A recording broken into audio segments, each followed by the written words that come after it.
Welcome. Tonight, we are taking a peaceful journey into the depths of ancient history, into a world of vast deserts, forgotten empires, and the profound silence that follows the march of armies. If this kind of storytelling helps you rest, feel free to like the video and subscribe, but only if it truly brings you peace. And let me know in the comments where you are listening from and what time it is right now. It is always strangely comforting to see who else is out there, drifting off to the same quiet story. So, dim the lights, let the calm gather around you, close your eyes, and let's begin. Imagine, if you will, the deep, velvet darkness of an ancient night. You are standing in the heart of Asia, far from the marble columns of Greece, far from the familiar shores of the Mediterranean. It is Babylon, the great ancient city of wonders. The scorching heat of the desert day has finally broken, melting away into a cool, forgiving evening. You feel the warm, sweet breeze blowing from the hanging gardens of Babylon on your face. It carries the scent of exotic night, blooming flowers, crushed myrrh, and the damp, rich earth of the Euphrates River flowing steadily in the dark. For the first time in over a decade, the world is still. The earth-shaking gallop of tens of thousands of horses, the relentless clatter of bronze swords against iron shields, the shouts of men marching across continents, they are all now far behind. The air does not smell of steel. It does not smell of dust kicked up by a conquering army. There is only the smoky, comforting scent of dying campfires, the faint aroma of cedar wood burning down to soft orange embers, and the heavy, blanket-like silence of the night.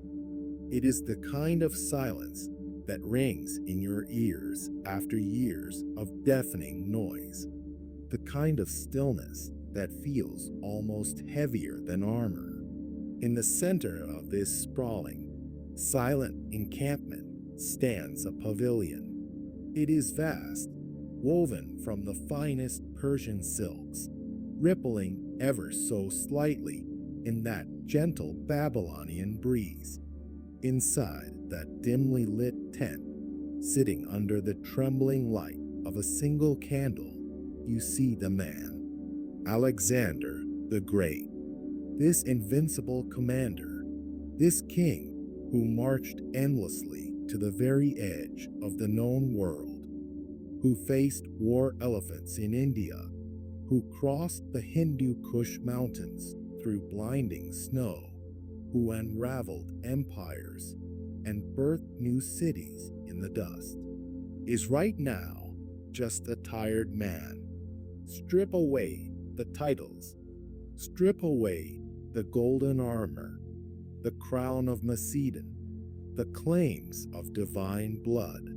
What remains in the flickering shadows of this tent is simply a man whose bones ache from a lifetime of sleeping on hard earth, a man whose hands bear the calluses of the sword, whose body carries the scars of 100 desperate battles, and whose mind has been stretched across the vastness of the globe. He is not standing tall. He is sitting heavily in a wooden chair, his shoulders bowed slightly, as if the physical weight of the millions of square miles he has conquered is resting directly upon his back. Before him, on a sturdy wooden table, lies a map. It is drawn on aged parchment, curling at the edges, illuminated by the soft, golden glow of the candlelight. He looks at the map on the table, his fingers, rough and weathered, trace the lines of ink. Here is Macedonia, a tiny, distant memory of green hills and cold streams. Here is the Granicus River, where his journey began. Here is Egypt, where they called him the son of a god. And here, stretching impossibly far to the right, are the sprawling lands of Persia, Bactria, the Indus Valley. He traces the ink until his finger reaches the edge of the parchment, the blank space, the unknown. For his entire life, Alexander was driven by a uniquely Greek concept called pathos, a deep, agonizing yearning, an unquenchable thirst to see what lies beyond the next mountain, across the next river, over the next horizon. It was a fire that kept him walking when his men wept from exhaustion. It was a hunger that no conquered city could satisfy. But tonight, looking at the edge of this map, the fire has changed. Have you ever wondered what happens when the marching finally stops? When the grand purpose that has defined every waking moment of your life is suddenly fulfilled? That first night, when you realize there is no other world left to conquer beyond the horizon, is perhaps the hardest. The silence of the tent presses in on him. He rules millions. From the Mediterranean to the Himalayas, his name is spoken in awe, in fear, in reverence. Kings have bowed at his feet, throwing gold and jewels in the dust before his horse. Armies that outnumbered him 10 to 1 have scattered like ash in the wind at his approach. He is, by all worldly measures, the most successful, the most powerful, the most elevated human being to have ever drawn breath. But in this moment, he is left entirely alone with his own mind, isolated within a massive silence. The solitude of ultimate success is a strange and heavy thing. There is no one left to fight. There is no one left to conquer. And worse still, there is no one left who truly understands. His closest companion, his mirror, Hephaestion, is gone, claimed by fever. The generals who rode beside him are now governors of vast provinces, burdened with taxes and administration, their eyes clouded with the practicalities of peace. The men who cheered for him in his youth now just want to go home. Alexander sits back, the leather of his chair creaking softly in the quiet. He listens to the night. He can hear the distant, rhythmic breathing of the Euphrates River. He can hear the muffled footsteps of a guard pacing somewhere outside the pavilion. But inside his mind, the echoes are deafening. Without the noise of war to drown them out, the thoughts come rushing in. What was it all for? This endless taking of land, this spilling of blood, this relentless march forward. He has stitched the world together, brought east and west into a violent, beautiful collision. But he cannot stitch together the tear in his own soul. He has reached the end of the earth, only to find that he cannot outrun himself. The candle sputters, a small drop of hot wax rolling down its side, pooling on the bronze holder. The light dances across Alexander's face.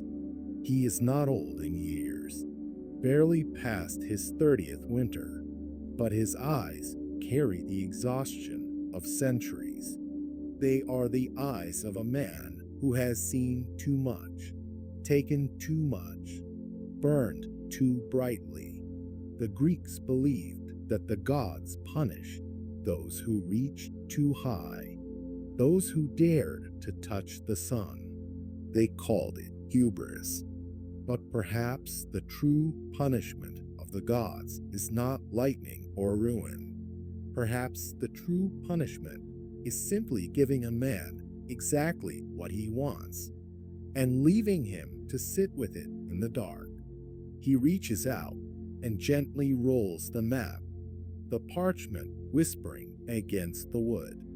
He ties it with a leather cord. The edges of the world are put away. There is a profound acceptance in this small, quiet gesture, the realization that the infinite cannot be held in mortal hands, that no matter how far you walk, the horizon will always remain exactly one day's journey away. In this hushed Babylonian night, the great conqueror is learning the final, most difficult lesson of his life: to be still, to surrender to the silence, to realize that the greatest empire is not made of earth and stone, but of the peace one finds within their own restless spirit. The air around him seems to soften. The heavy scent of the dying campfires mingles with the cool river breeze, bringing a sense of deep, settling calm. The flickering light of the candle in the tent slowly fades away, melting down into a soft, glowing ember, and then, finally, into a thin ribbon of silver smoke that drifts upward into the dark canopy of the tent. As Alexander's tired eyes close, surrendering at last to the absolute stillness of the night, leave all the burdens on your own shoulders aside. Let them slip away, just as the map was rolled and put away. The battles of the day are over.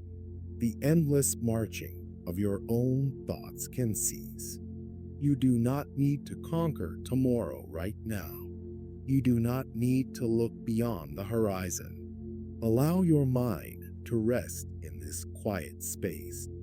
Let the warmth of the Babylonian breeze wash over you, carrying away the noise, the tension, the heavy armor of your daily life. Now, close your eyes, take a deep, slow breath, and drift softly into peace. Sweet dreams.